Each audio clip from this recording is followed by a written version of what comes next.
this for those in the audience? Yeah. Let me read it. It is fairly common misconception that after debate has continued for some time, if any member shouts out question, or I call the question, debate must immediately cease and the chair must put the pending question to a vote. This is simply not the case.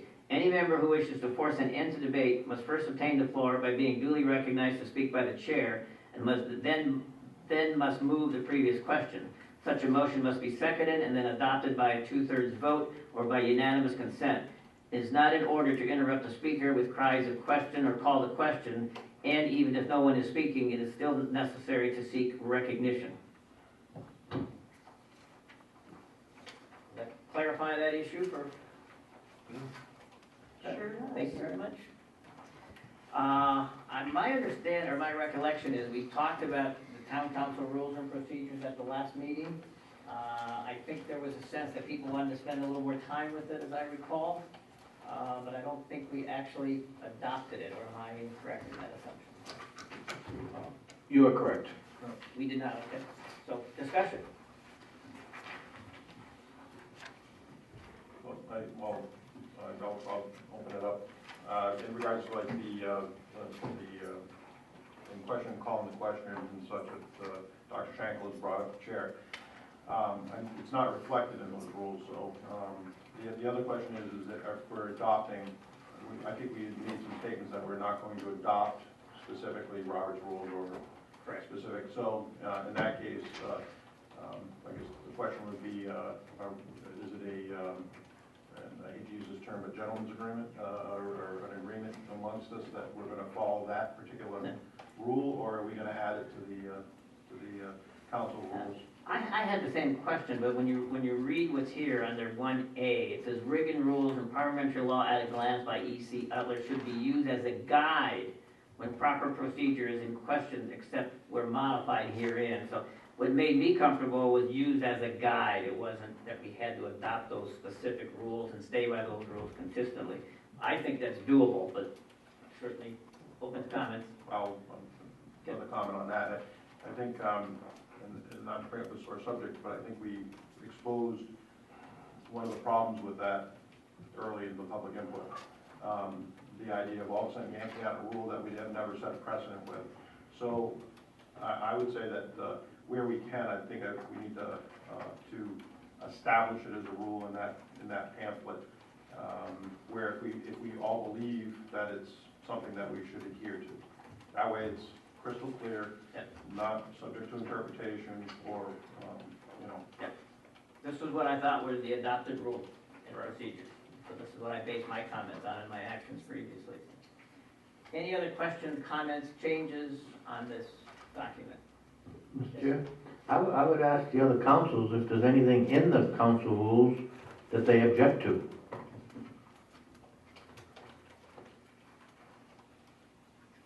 I guess no one objects.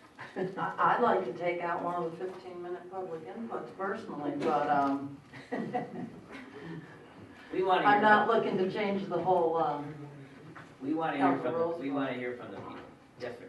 I think we need to add that piece under debate for calling a question. I think that's important because there are certain aspects of Robert's rules that we have on these procedures, i.e. Rules of debate.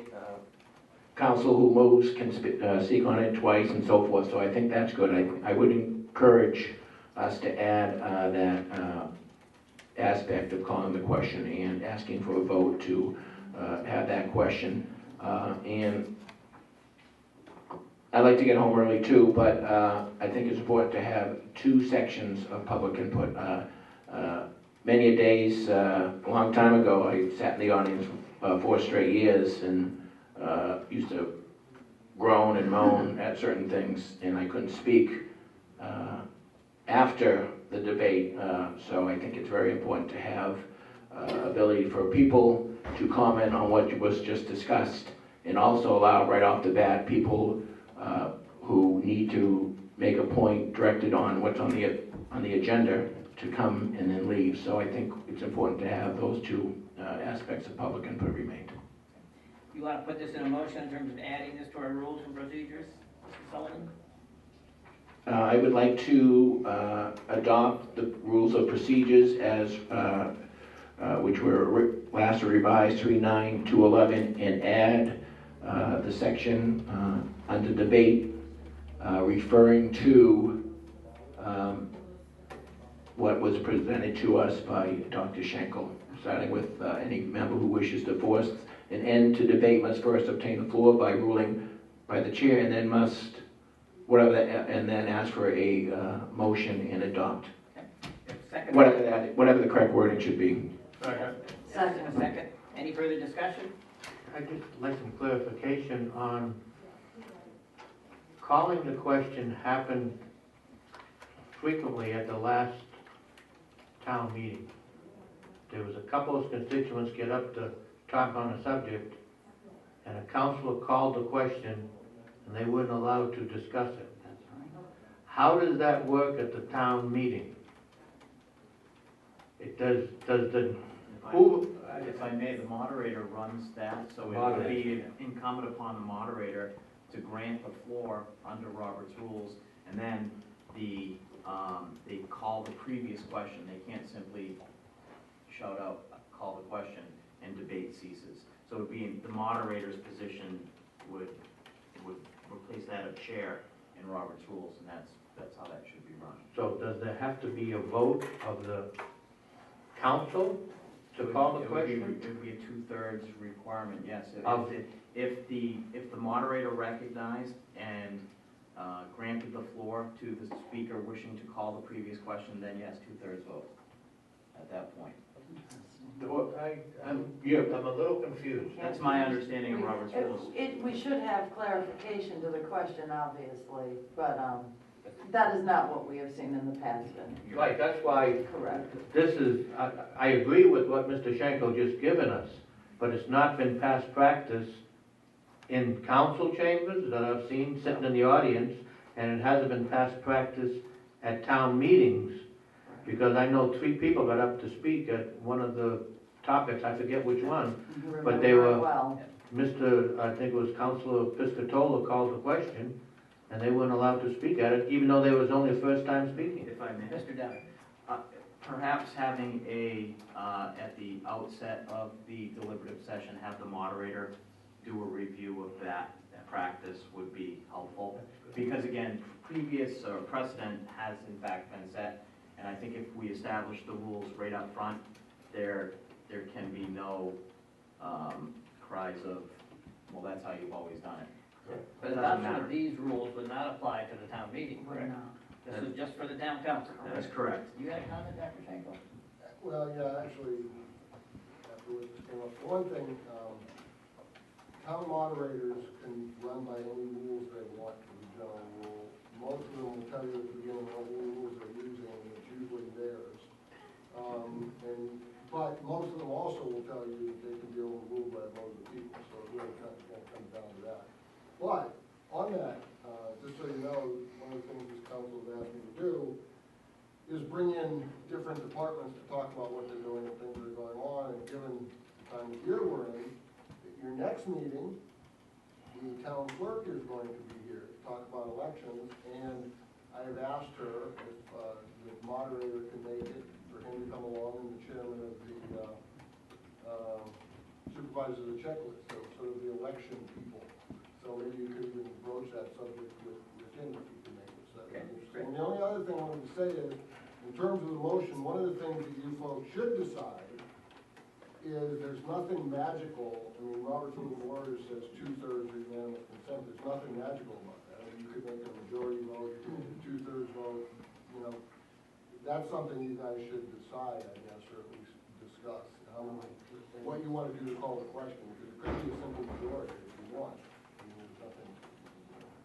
So I decided to bring that up before you go. All right, any other comments on I would, this motion? just one quick one, I think we should keep 2/3, because under 10 it says amendment to rules that we require 2/3, so, and again, we only have our authority here. We don't have any authority over the moderator or something else that we discussed earlier. All right, the motion's on the floor to make this addition to the town council rules and procedures. All those in favor signify by saying aye. Aye. All those opposed, the same sign. Motion passes. While we're on rules and procedures and protocol, the chair would just like to make one comment. I'm a rookie chair. It's the first time I've ever served as a municipality, so this is new to me, so I appreciate all your patience with me. I want you to know I'm striving to reach a balance between the public's right to know. I think that's important. We need to protect that. The media's right to know, and at the same time, in these meetings, to have productive meetings where we're respectful to each other and to the people in the audience, and make these meetings as productive as possible, dealing with governance issues, and try to stay out of political kinds of issues. So that's my goal. I'm not always going to achieve that, probably, but that's my goal, and that's what I'm trying to do, and I appreciate your patience.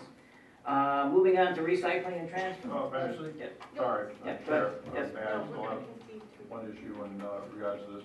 In looking at rules, one of the things that, going to the LGC seminar, there's a lot of discussion in regards to 91A, and one of the concerns I have is that is going forward, and based on our discussions at the best practices meeting, is the concept of looking at 91A 2A in regards to public meetings and conducting basically phone queries in regards to understanding counselors'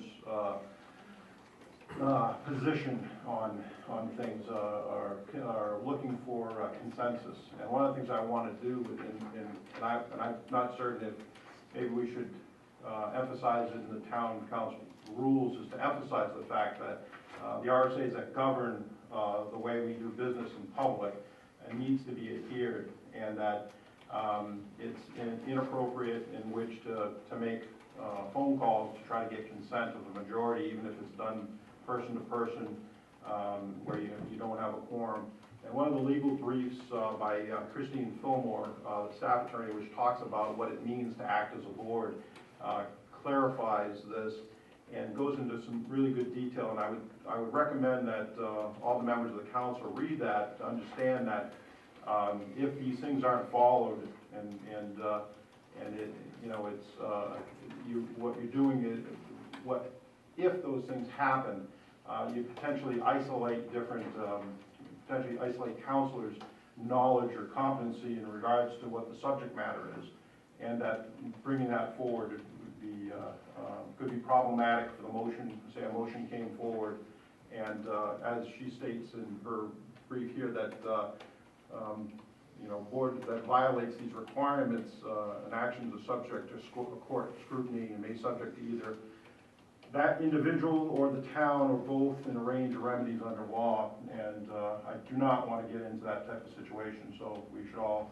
be cognizant of this fact that this exists, and that to try to keep that phone conversations to a minimum. Good point. Well said, well stated. Are we ready? Do you want to take a break, or you want to go on, or you want another comment? Well, no, Okay. I just wanted to, if we're going to keep moving on, I just was going to ask that we take up the children at play thing first, so we don't lose All right. track of that. All right, let's do that, and then we can decide whether we want to take a break or. Actually, one other thing I'd like to do before we take a break, if we could, and I know the tax collector probably wants to stay all night and listen to all of this. Bring her on. If we could do her policy after we do the children at play, and then Proceed. well, children play, I guess the DPW director is here. Somebody mentioned that the sign should be, it should say the sign on Elmer Ave, which is probably correct. I don't know why it says Beacon Hill. And I guess there's also a question of whether the sign is going to say children at play, and I guess I'm not sure what DPW has in mind.